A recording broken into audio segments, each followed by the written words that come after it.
Yeah. Sit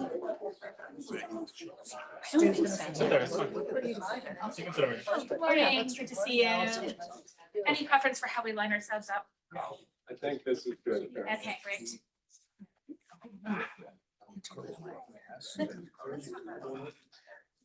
Probably all wondering why I called you here. Hi. Say, who is this guy, Kelly? Water sounds good, yeah. Hi, Allison Silver, nice to meet you. Good. We're good.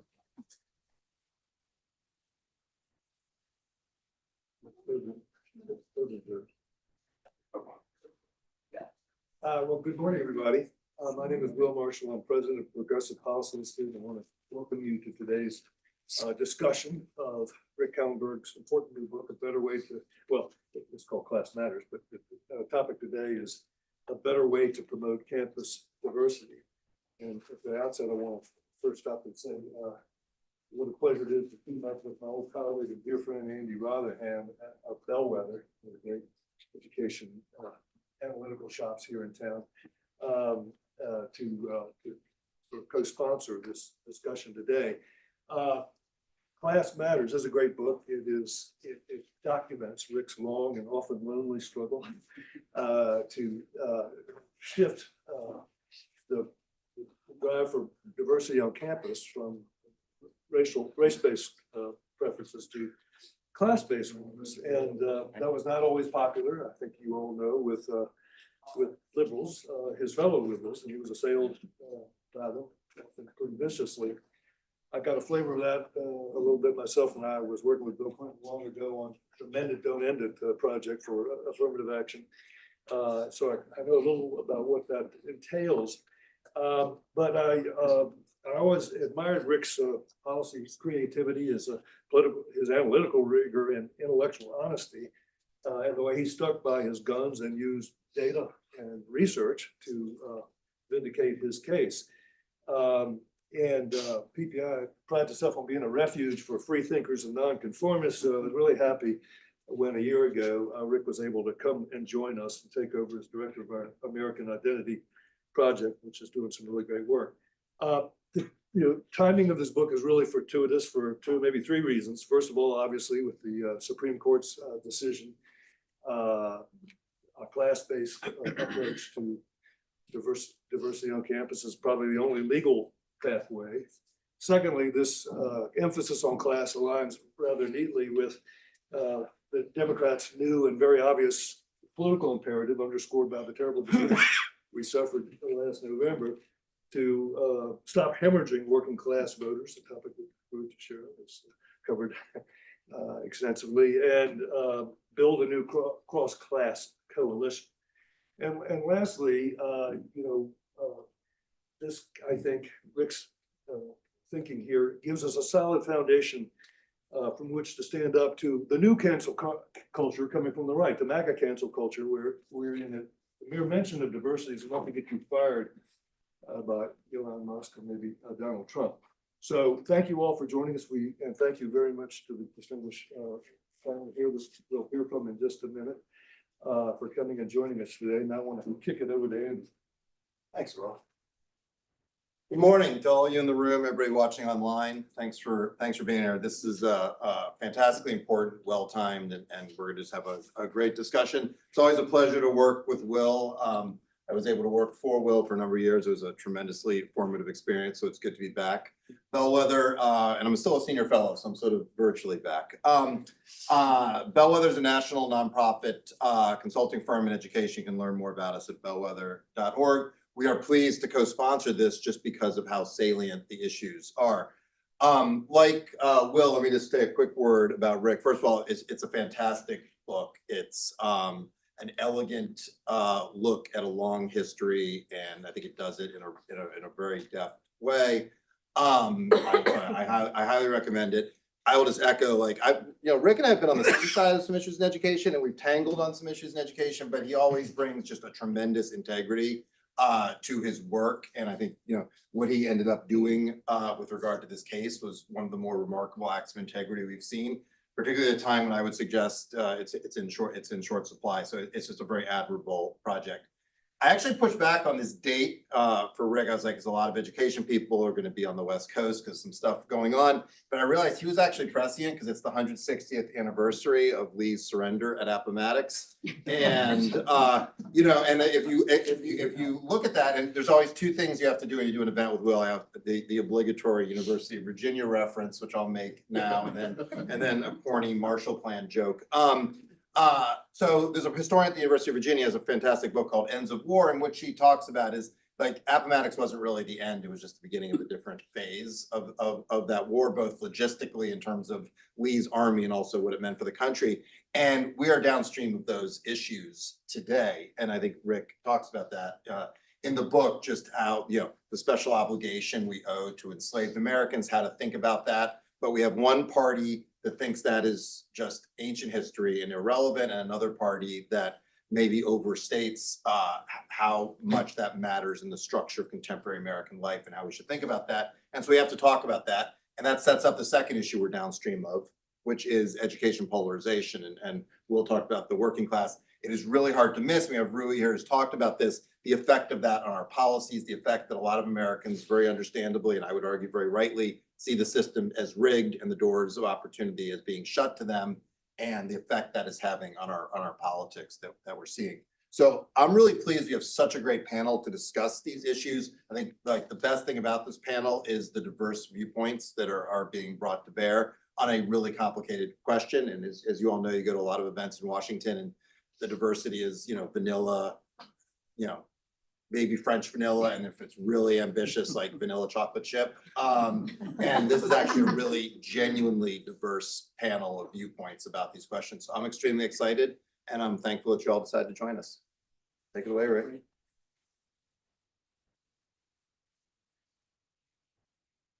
Great, thank you, Will. Thank you, Andy.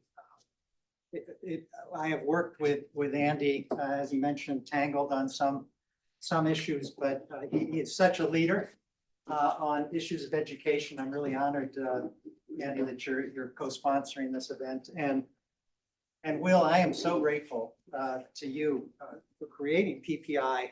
This PPI is really a unique place in the Washington landscape.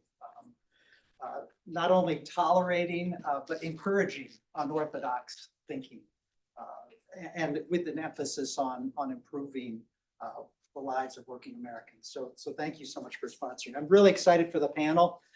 So we have Stacy online, Sam, who's going to be moderating, Allison, who will bring a conservative perspective, my friend Rui, who knows a whole lot about this issue and the way the public thinks about it. So I'm excited for that discussion. To kick things off, I'm just going to present a few slides about the book that will kind of set the stage. So I've been researching and writing about the issue of affirmative action for almost 40 years. And I'm drawn to it in part because it is so challenging. If we could go to the next slide, please. And we're gonna do these rapid fire.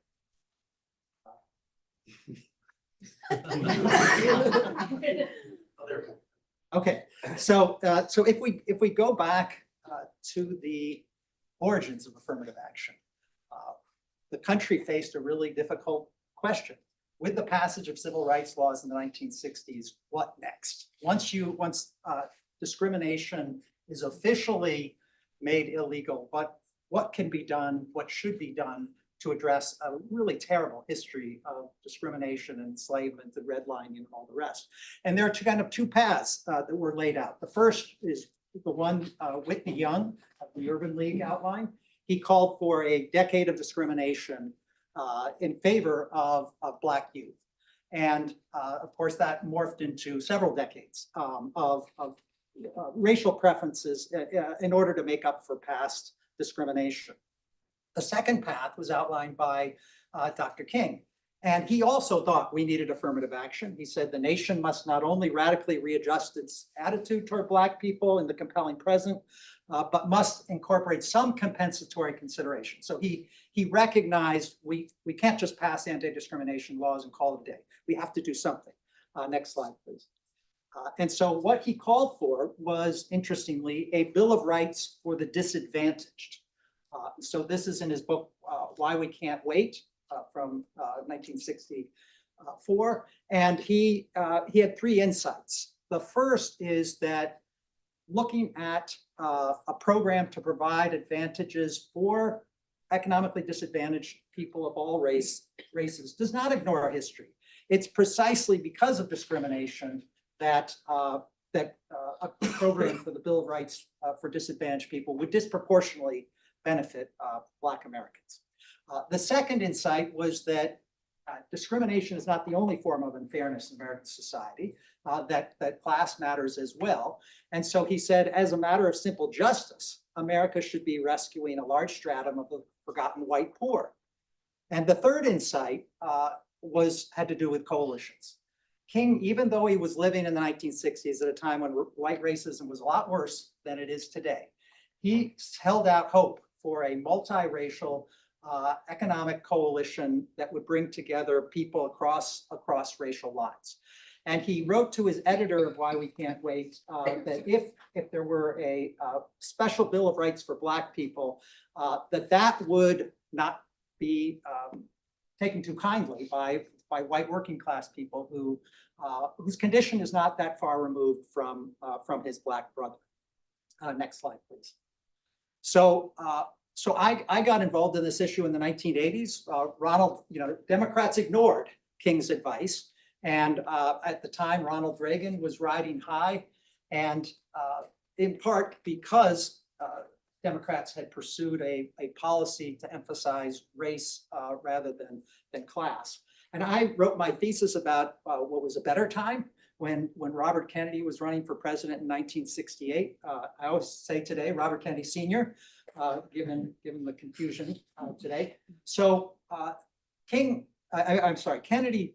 was able to bring together Black, Hispanic, and working class white voters, many of whom had voted for George Wallace for president in a previous election, precisely because he talked about the common interests and values of working people. And Rui and I have a paper coming out on this shortly. But if you were to boil it down, it was Kennedy's idea that I've come to the conclusion that poverty is closer to the root of the problem than color. Next slide, please. So King and Kennedy were very prescient on this idea that class was going to become increasingly important to American society. These are some slides from Robert Putnam, who put together a whole range of data on outcomes by race and by class. And you can see that over time, we made progress on racial issues. Racial inequality has been reduced. We still have a long way to go. But the trajectory is in the right direction. By contrast, class inequality or economic inequality has skyrocketed since 1968 when Kennedy and King were talking about these issues. We moved in the wrong direction. Next slide, please. To make this concrete in the education context, Sean Reardon at Stanford looked at over time at the test score gap. On the one hand, between Black and white people, on the other hand, between rich and poor people in America. And it used to be that the Black-white achievement gap was twice as big as the income gap. Today, that's reversed itself. The income gap is twice as big as the racial gap in academic achievement. Next slide, please. So Americans understand this. They understand the rising salience of economic conditions. And so for the past 30 years, there has been consistently roughly 2-to-1 support for the idea of a university providing a break in admissions, a boost in the chances for admissions for working class and low income people of all races, 2-to-1 opposition to considering race in university admissions. Next slide, please. So Barack Obama famously understood this, and when asked by George Stephanopoulos, did his kids deserve a preference in college admissions? His answer was no. I think my daughter should be treated by an admissions officer as pretty advantaged, and that working class white people, in addition to working class Black and Hispanic and Asian people, need deserve a break in admissions. I was so excited by this. I had been writing about the idea of class-based affirmative action. I went to the Obama folks. I said, I've been thinking about this. How can I help? And the answer that came back a couple of weeks later was, there is no way that Barack Obama can go against the interest groups in Washington, D.C. That are so influential in Democratic politics. And so this idea was a non-starter. And then they said, the only thing that's going to get him to change and to get Democrats to change is if the courts force him to. So that, next slide, please. That led me to a very unusual alliance with conservatives on this issue of affirmative action. So I testified as an expert witness against Harvard and against the University of North Carolina in cases that made it up to the Supreme Court. And we were able to dig into what actually counted in admissions. And, universities try to make this opaque and say we count a bunch of different factors. It's this holistic process. Well, it turns out being a recruited athlete is by far the most important thing at Harvard. And that's in essence, a preference for wealthy students because they stock the college with boutique sports like fencing and squash and the like that end up bringing in more advantaged students. African Americans received a sizable admissions boost. Legacy students, the children of alumni, children of faculty got a big boost. Hispanic students, those applying early action who tend to be more economically advantaged. So it's race and economic advantage that are economically advantaged groups that on the whole receive the biggest benefits. And then way down the list is for disadvantaged students and first generation students. And then famously at Harvard, there was actually a penalty if you were Asian American. Next slide, please. University of North Carolina had kind of a similar set of preferences for racial minorities and for legacies were the largest, and then less significant were those for first generation or those who were low income as signified by applying for a fee waiver for their application. Next slide, please. So as a result, elite universities are racially integrated and economically segregated. So Harvard has a majority of students who are students of color, which I think is a wonderful thing. They also have had 22 times as many rich students, those from the top income quintile as the bottom income quintile. 71% of the minority students, the Black, Hispanic, and Native American students at Harvard came from the richest 20% of the Black, Hispanic, and Native American populations nationally. UNC, I thought might be different. It wasn't. They call themselves the People's University. They had 16 times as many rich students as low-income students. Next slide, please. So I testified in court that racial diversity is very important to have. I think there are enormous benefits to racial diversity on campus, but there were other ways to achieve it than using racial preferences. And so this was one of the simulations that the Supreme Court justices discussed in the oral argument. A colleague of mine, Peter Arcidiacono, a Duke economist, crunched the numbers and said, what would happen if you got rid of legacy preferences for the faculty, children of faculty, and instead got rid of racial preferences, and instead gave a boost to economically disadvantaged students of all races. Well, white admissions would actually decline because you got rid of legacy and some of the preferences for the advantage. Asian American admissions would go up. Black admissions declined a little bit, and I have a little more to say on that. Hispanic admissions increased, and then the economic diversity increased quite a bit, as one would imagine. Now, the socioeconomically disadvantaged students went from 18% to 49%. But to be clear, Harvard's rarefied definition of socioeconomic disadvantage was if you were in the bottom 2/3, you were disadvantaged. So it's not as if the institution would have been overrun by low income and working class students, but there would be more meaningful representation.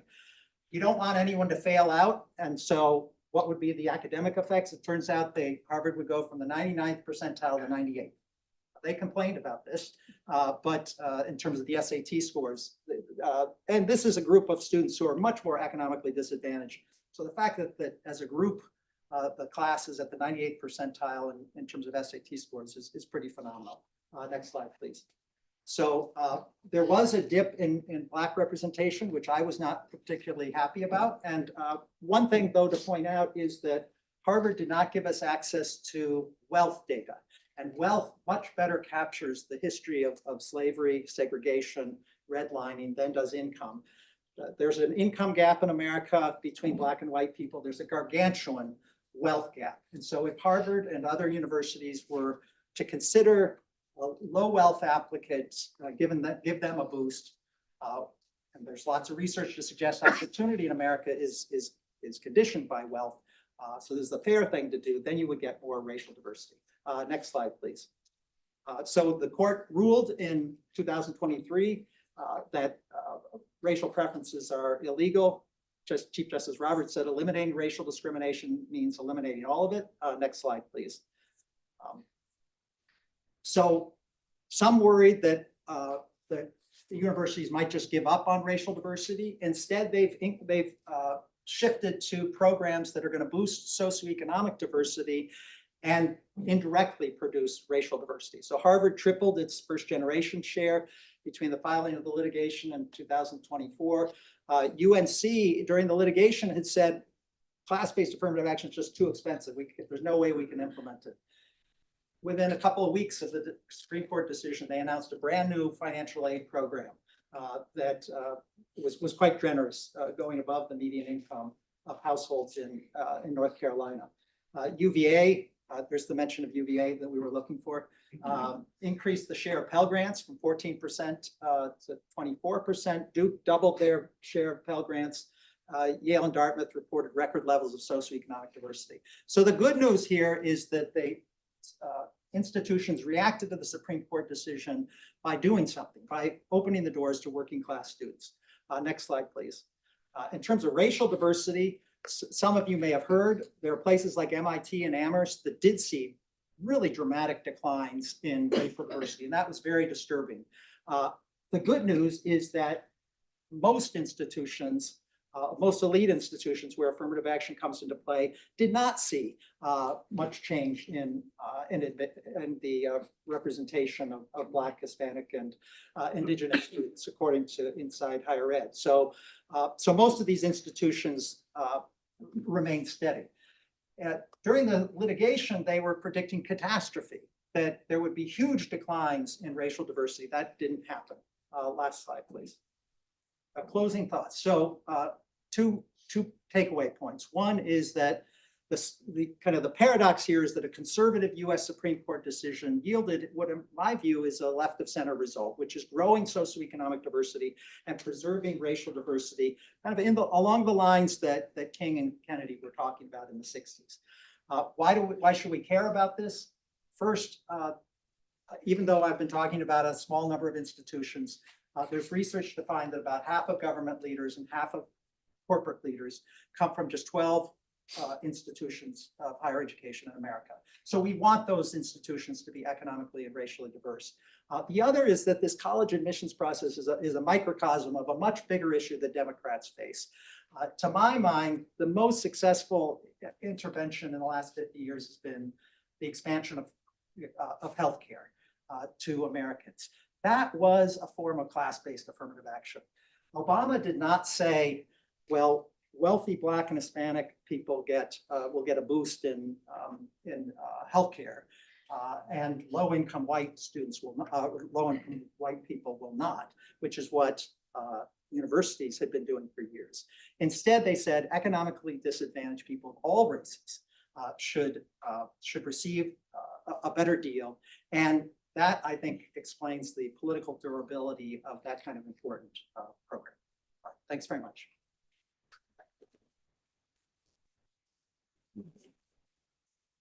If it's okay, if you can hear me and see me, I'm gonna remain seated here for our discussion.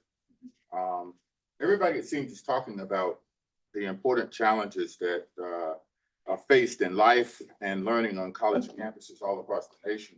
And frequently, this blazing hot topic is diversity, both pro and con in the admissions and curriculum on our campuses. I'm Sam Fullwood III. I am a former journalist, a former public policy analyst at the Center for American Progress, and a former dean of the School of Communication at American University. That's a lot of formers. I'm going to try to serve as moderator for the next hour and a half or so for our conversation. And we're here today, as you just heard from Rick, because of his work on this whole subject of affirmative action, diversity in the admissions of students on some of the leading universities across the country. We want to sort of dig a little bit deeper into this. As was mentioned earlier, we have a diverse group of people who are going to talk about this. I want to also, before we go too much further, thank both Andy and Will for putting this program on. Thank you all for inviting me and inviting the panel for what I think is a really, really important conversation. I'm joined on this panel by Stacey Hawkins, who is a professor of law at Rutgers University, and who's joining us through the amazing technology of Zoom. Rui Teixeira is a senior fellow at the American Enterprise Institute and co-editor of the Liberal Patriot. He and I were colleagues at CAP. We shared an office for a brief amount of time, and we have discussed, debated, agreed, and disagreed on this and many other topics over the years.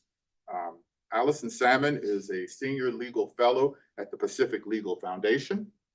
And of course, Rick Kallenberg, whom we all know now, director of PPI's American Identity Project and the author of Class Matters.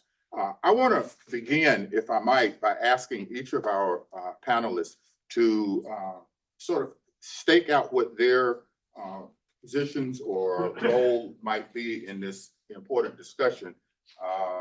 And then I have a series of a great deal of questions.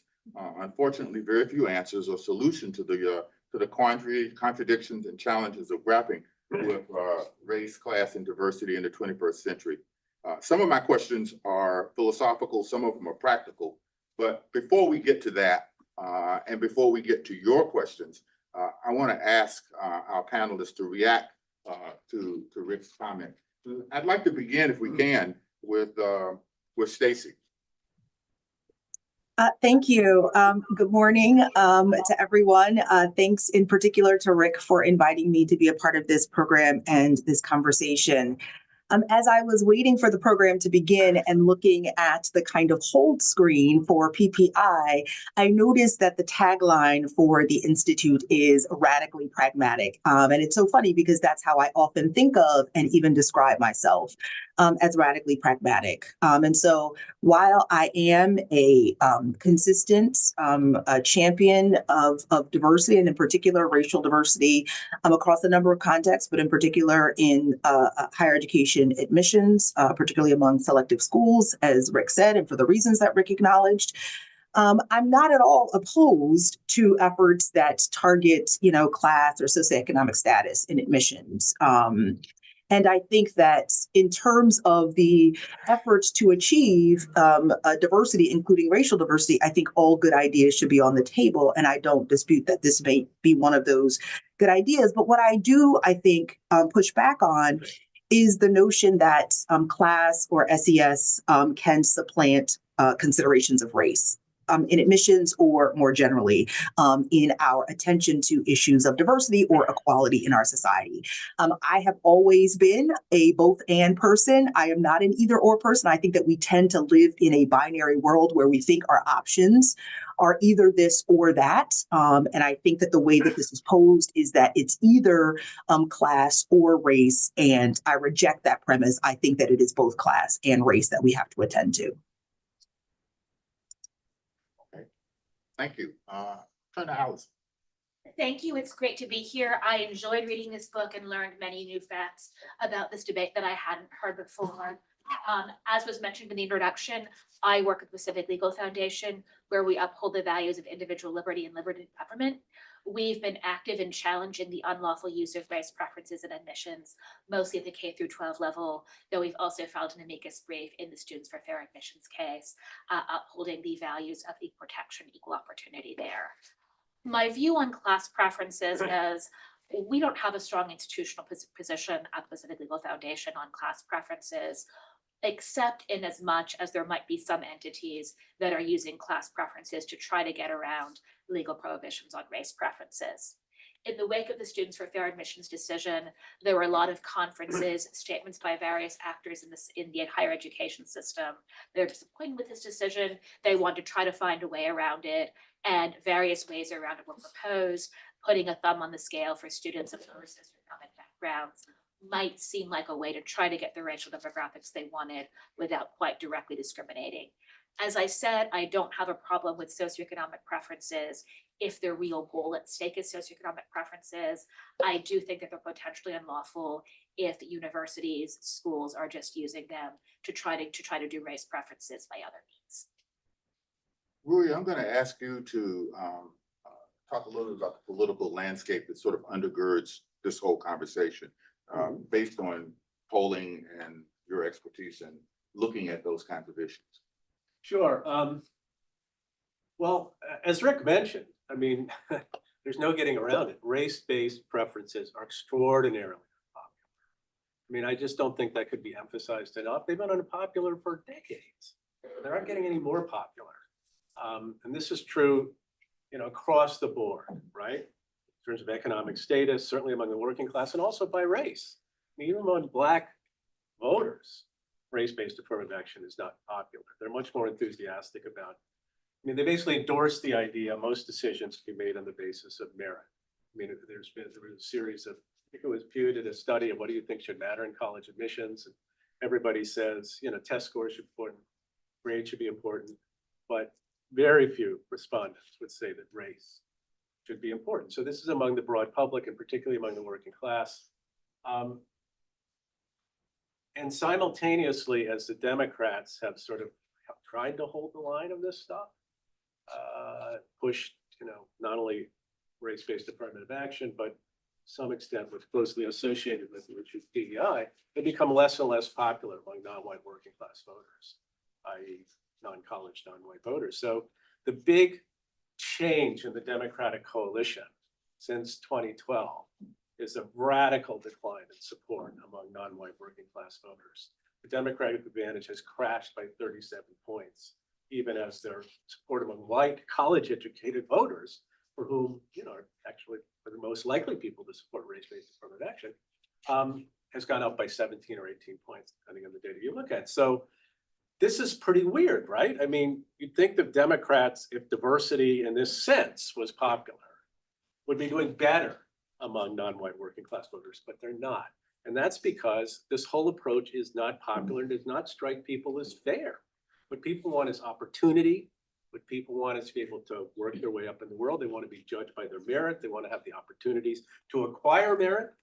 But, and that, can connect to this whole idea of class-based affirmative action. If you're disadvantaged, you should get a little extra help. But the idea that someone would be favored simply on the basis of the color of their skin is really, to some extent, anathema to most working class voters, including non-white working class voters. So the political challenge for the Democrats, I think, is clear at this point. They're hemorrhaging working class voters, especially among non-whites, and they need to, promulgate a different approach that is essentially universalist, that is trying to help working class people of all races. And we know from various academic work, if you frame policies in terms of racial effects, it actually attenuates their popularity. If you frame them in terms of universalist uplift, they tend to be more popular. So Democrats have work to do in terms of, pushing that idea forward and saying Democrats are the party for you, median working class voter, whatever your race, because we stand for these fundamental universalist principles. We're not going to favor anybody simply because of the race they were born into. So, and that connects too to this whole issue of DEI, because DEI, to the extent it's unpopular, there's sort of mixed results on how people feel about DEI. But the thing that people really don't like about DEI extent they don't like it, is this association with various forms of what appear to be racial preferences. Because again, they think people should be judged on their merit, not on the basis of the color of their skin. So Democrats need to make a decisive break with this, their old way of looking at things, the sort of fervent defense of racial preferences, which is still very common in upper reaches of the party and in many NGOs, advocacy groups, and so on. As Rick was pointing out, he thought, hey, I've got this opening here with Obama. He's for, class-based affirmative action. Let's do this. Comes back to, no, the groups, we can't do it. And I think hasn't changed that much today. Who are the Democratic politicians out there today who are actually following up on the Supreme Court decision and saying, yeah, we need a completely different approach here. We need class-based affirmative action, race-based affirmative action. Maybe it was necessary for a while, but it's not going to work anymore. And we have to have a completely different approach that reflects the actual disadvantages that are most important in American society today. They're not there, as far as I can see. Maybe Rick, you know of some prominent politicians who've said anything different, but I'm not seeing it. When Jamie Harrison resigned from, he was head of the DNC at the time when that decision came down. He was like, hair on fire. This is, return to racial segregation. This is incredibly reactionary. And there were similar quotes from lots of other prominent Democrats. So I think from a political coalitional perspective, this is a very serious problem for the Democrats. And if they can't find their way forward to taking a position on something as popular as this with working class voters, they're going to have a hard time rehabilitating their image. Before we move on to questions, I want to give Rick an opportunity to respond to what each of the panelists have said about it. I don't think I heard, listen very carefully, but I don't think I heard any pushback against what you are proposing. Oh, I heard some. Okay, well, So first of respond all- to that, please. First of all, amen to everything Rui said. We're in complete agreement. In terms of any Democrats out there, I was actually encouraged that in reaction to the Supreme Court decision at the time, Joe Biden said it's time to shift from diversity to adversity. The idea that, someone who overcomes obstacles deserves extra consideration. Yeah, but does But he there remember wasn't- saying that? Oh, that was mean, sorry. But to your point, there wasn't any real Yeah. substantive follow-up. So I'm still waiting for that Bobby Kennedy figure. And in terms of Stacey and Allison's comments, I mean, from what I heard from Stacey was let's do both race and class. And I think Allison, if this is fair, if racial diversity is part of your goal in supporting class-based preferences, it is part of my goal, that would be as bad as racial preferences. And so Stacey says do both, Allison's saying do neither. And I guess I have a couple quick responses. First, for Stacey, I tried doing both. I tried working with colleges to boost, once the Supreme Court back in 2003 said racial preferences are here for 25 years, I said, well, okay, let's take that fact and let's try to boost socioeconomic diversity. And Larry Summers, when he was president of Harvard, Anthony Marks, when he was president of Amherst, they did some really good and exciting things. But then the movement fizzled out. And we saw the results, that I displayed earlier. Universities give enormous consideration to race and they don't give consideration to class, as long as racial preferences are one of the options on the table. When you take away race and class becomes the best way to get racial diversity, that's when you see universities do class-based affirmative action in order to get racial diversity. So in theory, of course, race matters in American society, class matters. Why not do both? Universities never went down that path. Now they can't. I mean, that's just not an option to use racial preferences in college admissions. And the other reason, in my view, not to do both is that there are costs associated with racial preferences. And Rui, you cited some of the political costs to the coalition of working class people. This is a deeply unpopular policy.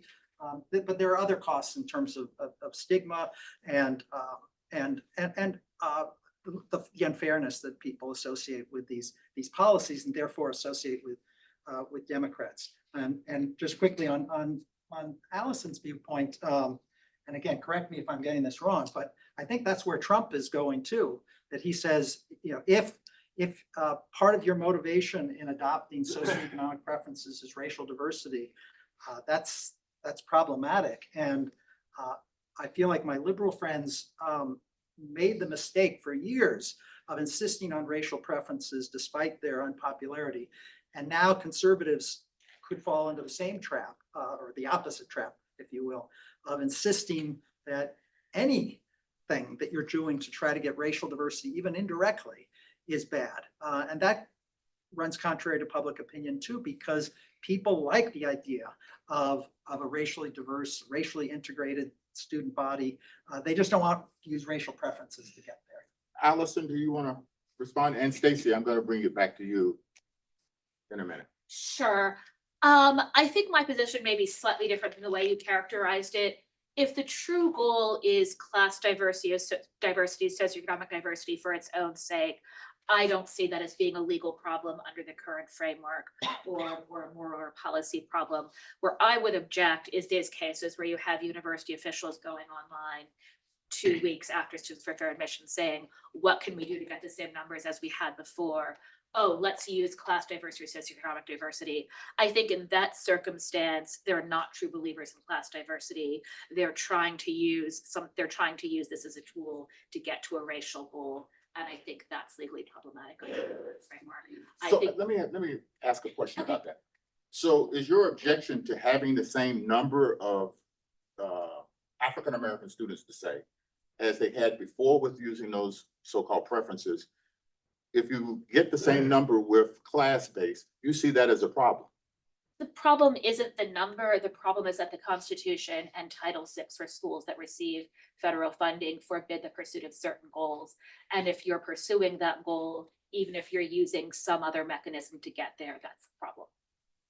Isn't the difference here then between sort of racial diversity through class diversity as a talking point, or is it on the underlying motivation? If your motivation for doing class-based affirmative action is you just want to maintain racial diversity, that's one thing. If it's like you're basically doing class-based affirmative action and you're making arguments about why this is a good idea, hey, it's more fair, it's this, it's that, it's going to make America a better country.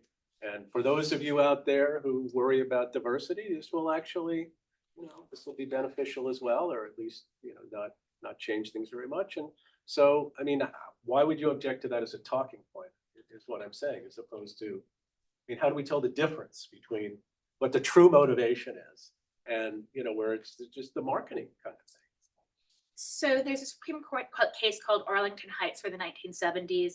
It's dealing with discrimination against African Americans, but the issue is the same in that there were various actors trying to discriminate against African Americans, but sort of trying to hide it. And it offers a number of factors that you can look to in determining whether decision makers discriminating based on race. You can look at the timing of the decision. You can look at the fit between the stated goal and the design of the program.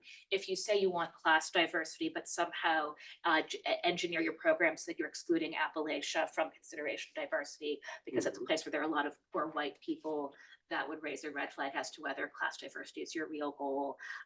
Timing, if you decide that you want to pursue class diversity the day after an adverse Supreme Court decision comes out, again, that raises questions as to your real motivation. You can find out information about motivation discovery, as we did in the Coalition for TJK Specific Legal Foundation. Sometimes in emails and private text messages, decision makers will candidly say things about what their real goals are that don't match the talking points they give in public. Stacy, what say you about this? So much. I'm going to try to be efficient in my comments. The first thing that I want to say is that it's actually false that either the Equal Protection Clause or Title VI prohibit the pursuit of diversity. In fact, the Supreme Court in SSFA versus Harvard said diversity is a commendable goal. It did not deny that diversity, including racial diversity, is a goal that colleges and universities can pursue. Many administrations, particularly, Democratic administrations under Biden and Obama, gave guidance that said Title VI fully permits the pursuit of diversity in higher education. So it is absolutely false that the pursuit of diversity is an impermissible goal under either the Equal Protection Clause or Title VII. The other thing is that while the Supreme Court's decision in SSFA versus Harvard speaks directly to this idea of what we often call racial preferences, a term that I decidedly dislike, but I will accept for purposes of this conversation, but really entail explicit considerations of the mere fact of a student's race when considering admissions. That is what was disallowed. Other ways of attending to and trying to achieve diversity in the student body were not disallowed. In fact, Chief Justice Roberts, in his opinion, said nothing in the opinion, right, would prohibit colleges and universities from taking into consideration the ways in which a student's race might be meaningful and might be a part of the consideration for how they might contribute to student body diversity. And so while these quote unquote racial preferences are disallowed, that doesn't mean that attending to trying to achieve racial diversity is disallowed. It is very much allowed. And there are lots of ways that colleges and universities can continue to do that. And that's what I mean by both and. Yes, we are not allowed to engage in quote unquote racial preferences. That does not mean that we cannot still attend to ensuring racial diversity in our student bodies, in addition to attending to considerations of class or socioeconomic status. I think both of those things are perfectly permissible and should be pursued. I mean, I think that the other thing that I will say in response to a lot that has been said, particularly by Rui, is about the kind of public opinion about diversity. And one of the things that we do in this broader conversation, and it's not just the people on this panel, it's Supreme Court justices, it's virtually everyone who talks about this, is conflate affirmative action and diversity. And those two things are very different, right? And so Rick started off talking about, affirmative action and the civil rights movement and how this idea of class-based quote unquote preferences were suggested by even King himself, right, in the civil rights era as a remedial approach to a race-based discrimination. And affirmative action is designed to redress past discrimination. And as Rui said, popular opinion has been declining in terms of support for race-based affirmative action for decades. However, diversity as a distinct concept, principle, and practice enjoys broad public support, even today. Even after the kind of decade of backlash that started with the first Trump administration against diversity, diversity still holds a majority of public support because we understand that in a multiracial, pluralistic, egalitarian democracy, diversity is important, right? And so Americans wholeheartedly support diversity. The only question is how we're going to achieve that diversity that we think is important and necessary. And again, while we have been disallowed from using direct racial preferences, that is selecting directly for a person's mere fact of racial identity, there are lots of other ways that you can take into consideration how people will contribute to diversity and why diversity is an important goal to pursue in our institutions. And so I will stop there. That raises a couple of questions that I had to sort of tack toward the philosophical rather than the practical. And one of those has to do with how we talk about and how we even understand the history of affirmative action. And somehow or another, the whole notion of affirmative action, when it was first articulated by President Kennedy, was to bring about a fairness as a way of rectifying past injustices that were specifically visited upon African Americans. Somehow, there was never any intention that it was going to be special privileges for African Americans, but it was to open up the doors to be able to examine how hiring and college admissions and housing and all of these other aspects of American life would not no longer be denied.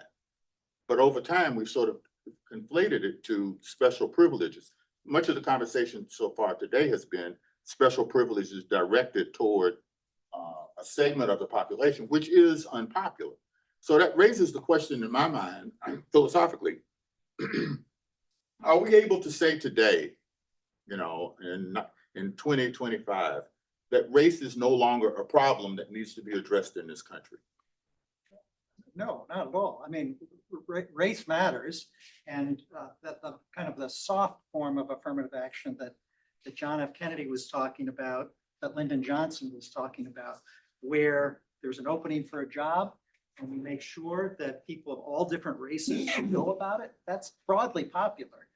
Even, you know, the Supreme So Court has. that's really the question that I'm raising is, that's broadly popular, but that's not what most Americans, if you ask Rui, think affirmative action is. They think it is hiring a Black person. Well, I mean, I think it has, in certain contexts, certainly in the university context, you know, race was being used very heavily in the admissions process. So it wasn't just, let's make sure that people of all different races apply. They're actually doing more of that now that racial preferences are illegal. But that's, you know, it wasn't just the soft form of affirmative action that was being used. It was the stronger form.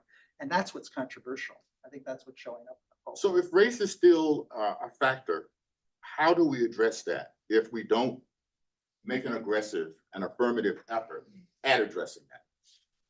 What's wrong with universalist programs that disproportionately benefit and lift up people of, you know, Hispanics, Blacks, and so on? Because many people think that that's illegal. No, it isn't. Not at all. I mean, universalist programs. I didn't say it was. I said many people think it is. Well, I don't think that's really that big a problem. But but if I might, part of the problem with universalist programs is that while Black and Hispanic and, you know, Native American persons are disproportionately poor, they do not represent the majority of poor people, right? And so even Rick's data show that when you just use income, right, to grant SES preferences and admissions, you actually lose ground with respect to Black admissions. You don't gain ground, right? So even though Black people are disproportionately poor, when you use income as a universalist measure, you're not going to disproportionately benefit Black people, right? And so you cannot directly translate SES into some sort of, you know, proxy for race. And that's what people think that you can do, but it actually is much more complicated as Rick's research shows. There are lots of things that you would have to do in order to manipulate the consideration of SES for it to do the same work that direct considerations of race do. But the result is quite different. I mean, so you can get, I think the data I presented suggests that you can achieve high levels of racial diversity, not precisely the same, but high levels of racial diversity using class. But you do have to be careful about the way you implement the program. So in America, poor whites live in neighborhoods on average that are more advantaged economically than middle income Black people. That has to do with racial segregation in our communities. And so if you ignored neighborhood and just looked at income, that would be unfair in the aggregate to Black people and to a lesser extent Hispanic people. I don't advocate that. I think you have to look at the full package. And in the university context, you do have lots of information about the ways and you know, the neighborhood that a student lives in, the wealth that they have given through the financial aid forms, as well as income and parental education. And when you put that full constellation together, then you can achieve a high level of racial diversity. But to address Allison's concern, I'm not simply saying count wealth because it'll get you 8.2% African-American representation. My larger frame is it's fair. Wealth matters in terms of opportunity, and therefore we should count wealth. And it helps explain why Black people who have talent are going to do well under that system. So it's not a reverse engineering. Do you agree with that, Allison? With what he said about the decision to use wealth, I mean, I think this is a consideration that different institutions can use differently. I think there's more than one way to do class preferences, if that in fact is what you want to do, and that's your real goal. One of the things that Rui said that and Rui and I have had this debate for 10 years. the whole idea of polling and the popularity of race-based preferences strikes me, the whole notion, we could call it color blindness, the idea of color blindness, that's more popular, particularly with working class white voters, because it seems and it sounds fair. But isn't that really an effort to assuage white concerns and guilt in a political context? I'd say no, and especially since now, I mean, we know that non-white are, pretty unenthusiastic about it as well. I mean, colorblind, merit-based decisions about X are basically the default option for most working class voters, overwhelming majority of working class voters, regardless of color. So no, it isn't just a matter of sort of catering to the racist prejudices, alleged racist prejudice by working class voters. You're basically trying to promulgate a philosophy and an approach that will strike working class people of all races as fair. That is central. And I would also like expand the horizon a little bit of the discussion to take into account, yes, we're talking about competitive admissions to relatively elite colleges. That's only one aspect of the issue of race and class in America. The bigger issues have to do with what is the situation, for example, of the Black and Hispanic poor, working class? How do we lift them up? How do they lead better lives? And the fact of the matter is, while it's important who's part of the leadership class, class-based, race-based affirmative has nothing to do with, being able to lift these people up. It's almost orthogonal. I mean, if you really want to help these individuals, these communities to move ahead, you're really talking about a broad policy issue. You're talking about macroeconomic factors. You're talking about budgetary factors. You're talking about, what is the relative fate of political coalitions between the Democrats and the Republicans. It's a very big issue. And in fact, that's exactly the place where universalist approach and universalist programs have their greatest purchase and a much more effective way of dealing ultimately with these issues than simply with giving preferences on the basis of race, which again, are wildly unpopular, will continue to be wildly popular, drag down the Democrats and their brand among working class voters. There's just no way around this especially once you widen the discussion to get beyond the issue of admissions to elite universities. This is a big, big problem. And fundamentally, what we should be about is making people's lives better who are among the working class and the poor. And what is the best approach for that? And I can assure you that it is not basically to try to defend racial preferences tooth and nail till the ship goes down.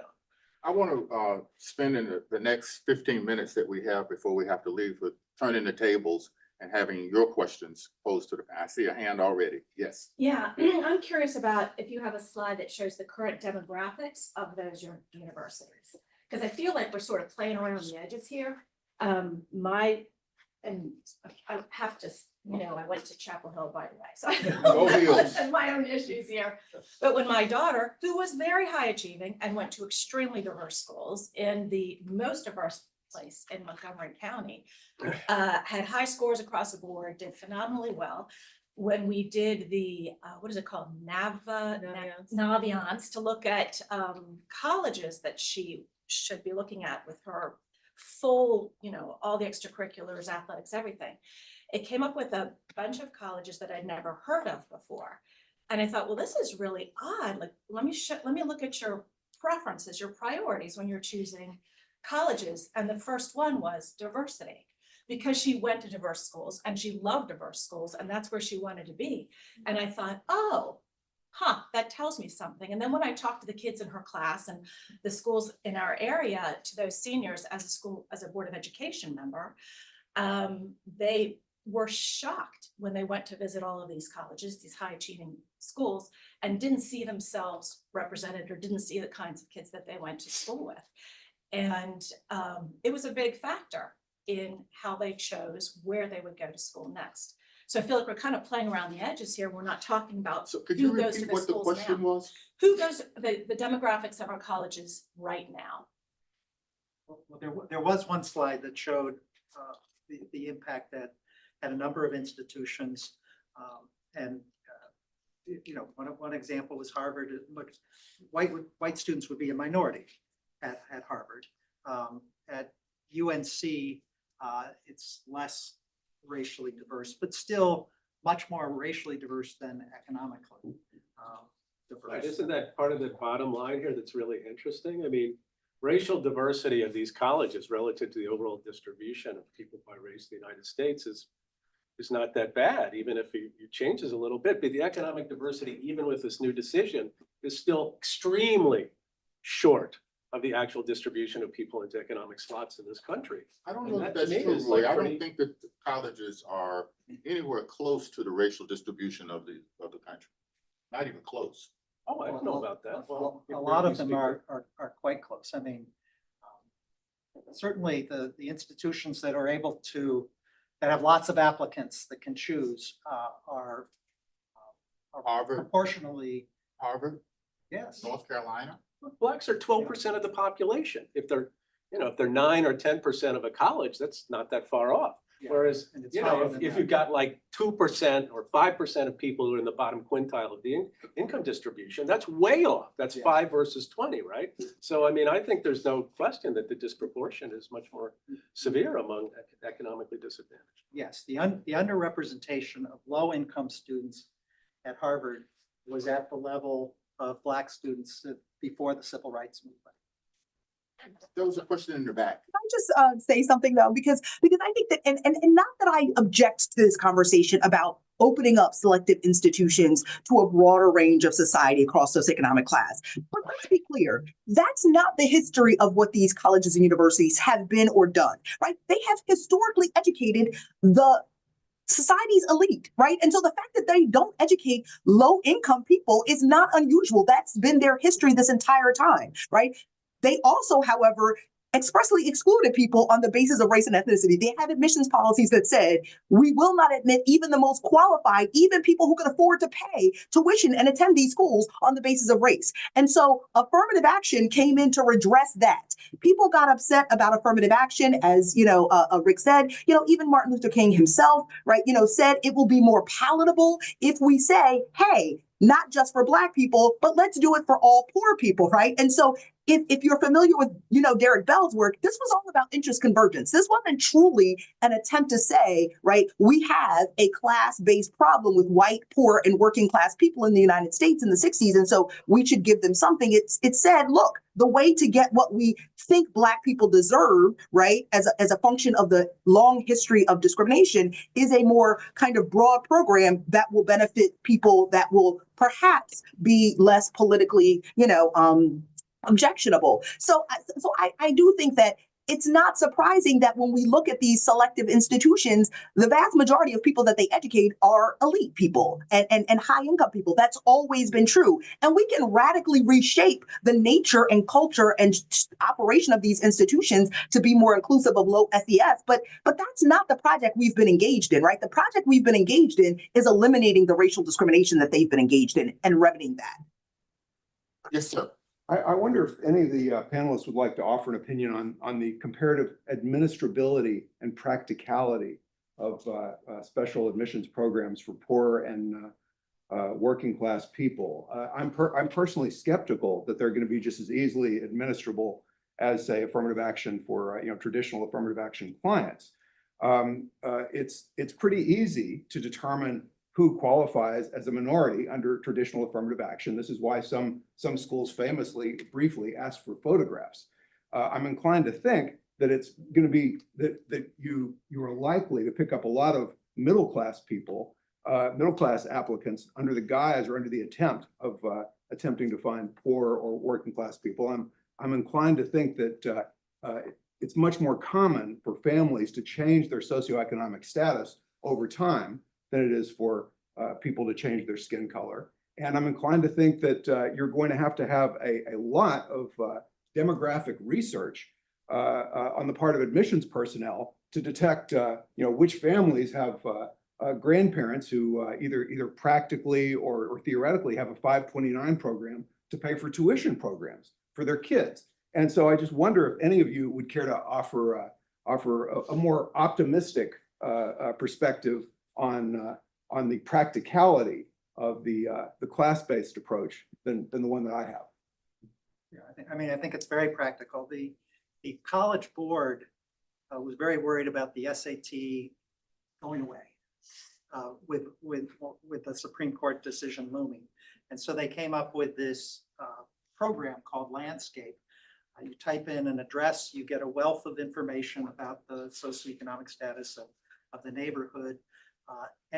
Anyone who fills out a FAFSA form or College Board's analogous program called the CSS Profile has to provide a wealth of information about the socioeconomic status of the family. And so universities have this information kind of uniquely among institutions in America. Next to banks, they probably have as much information about socioeconomic status as any other set of institutions. So it's not hard to implement a program like this. What it does require is financial aid, and that's why universities hated it.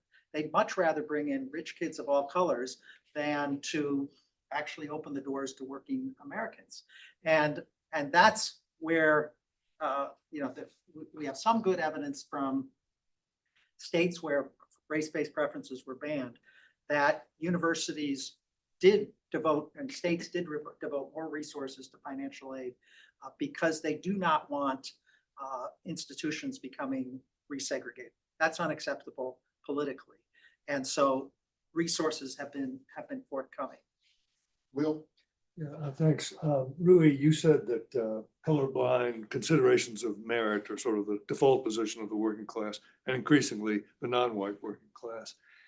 But I was just sort of curious, what does the polling show? If you were to ask a white working class person, if your parents were poor, should you get a preference to get into elite university X, Y, or Z? Would they suspend this meritocratic standard and say yes?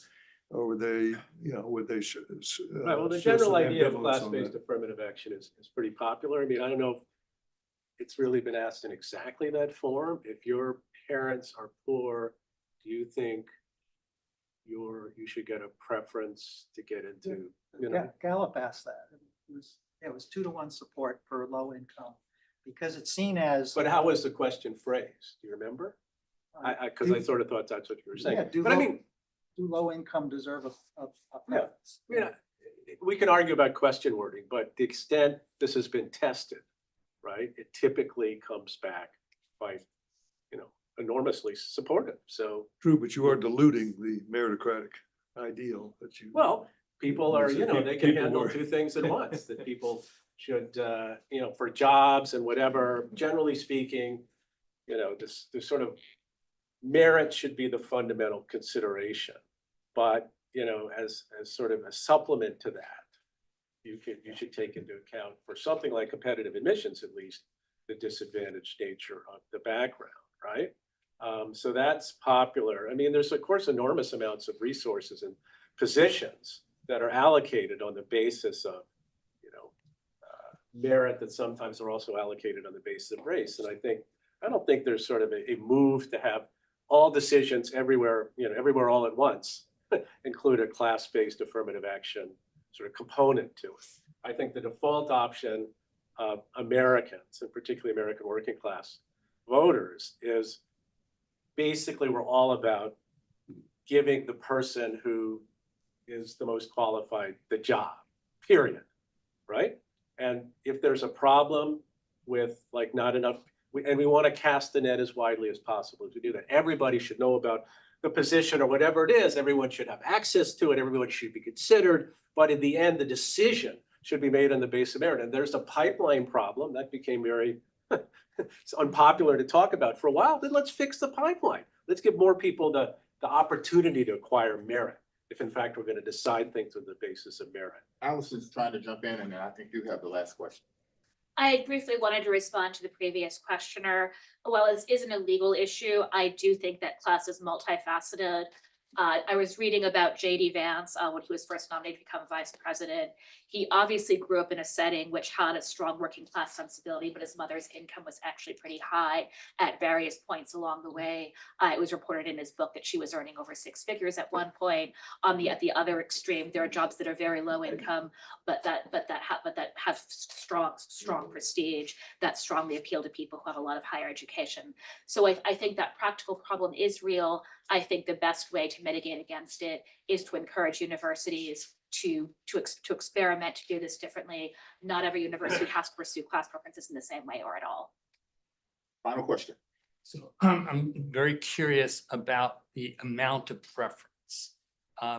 If you look at an admissions office at Harvard new person comes in and is told how we're going to administer this, do we look at skin color? Do we look at economic status? And then how much weight do we give to that? And that's the key to me when you're looking at dozens of factors, athletic ability, math ability, aptitude, whatever. Did you talk to admissions officers or how they train their staff and whether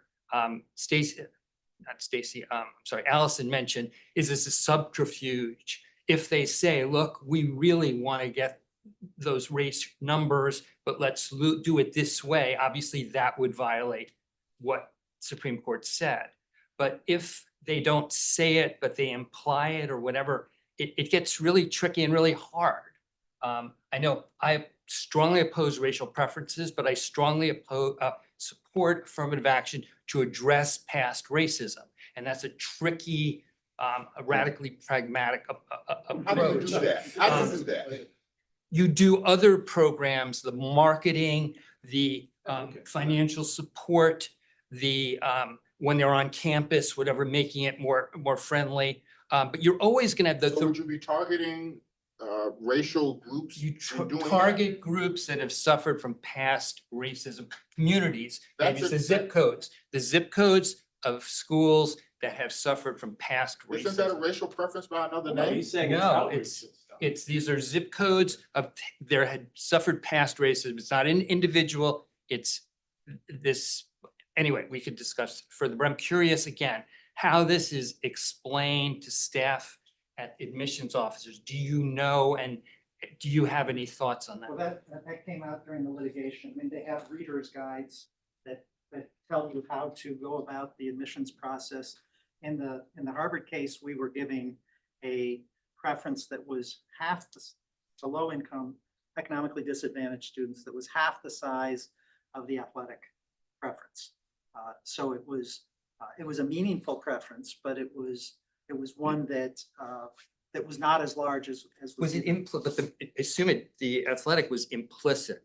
You measured what effect. I mean, Did they give 5 points for your superstar athlete, or they just admitted more if the coach said, do it? They had an enormous preference, and it was, we were able to quantify the size of the preference. And you can provide a reader's guide that says, you're going to give a bigger preference to this group than to this group, and you can implement it. in that But I guess what fashion. he's asking is, there's a squishy method in which this might have been implemented. Just everybody knows after a while how it goes down. Yeah. Or there's like, okay, when you consider an applicant, you give like 7.7 points to someone who's African-American, you give like 5.3 points. The in larger- some- yeah, And the 40% weight for larger the academics university- and 2% for Yes, the larger the number of applicants, the more likely they are to use a point system. Now, that was made illegal with respect to race back in 2003 at University of Michigan. So they don't do it with respect to race. That's more an understanding of what we're going to, what the goal was. So one just final point on your question, Will, about merit. I think there is a lot of evidence that people consider a definition of true merit that examines the obstacles that someone has overcome. And so most people intuitively understand that if you have a certain academic record and you went to lousy schools, you grew up in a single parent home and managed to do pretty well despite that, that all these scores they're just supposed to tell you a little bit about the potential of this student.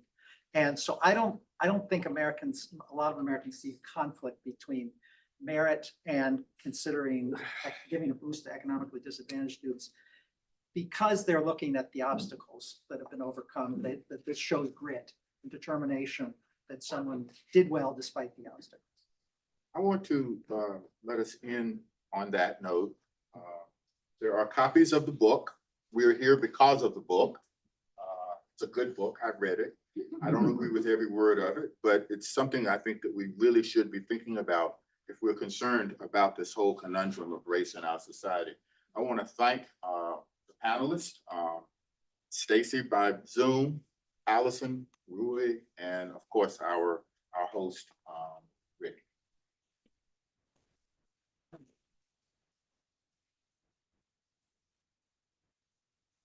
Question. Thank you for having me. Not normally how I roll, but.